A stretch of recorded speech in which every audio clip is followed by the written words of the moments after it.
Welcome back, SethBling here. This is a video about one-way doors. Here's an example of a one-way door. If you have soul sand in front of a too tall gap, it's one way. You saw I could go one way, but I can't return the other. And a lot of people know about this, but you can do it with other things, like for instance the enchantment table. It's one way. If you jump, you can actually get through, so I can go through and I can just walk through the other way, but since it's a one-way door, you can only walk through one way. You can also do it with repeaters, and with this one you can't actually jump in order to get through, but it is one way.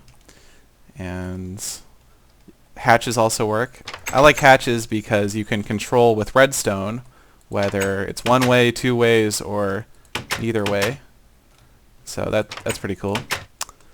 And brewing stands also, same thing. Here are some things that don't work that I thought might.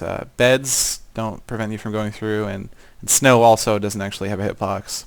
So snow and pressure plates and minecart tracks all behave the same. So these one-way doors are kind of useful. They also work for zombies and creepers and skeletons. And I drew a little picture to explain what's going on.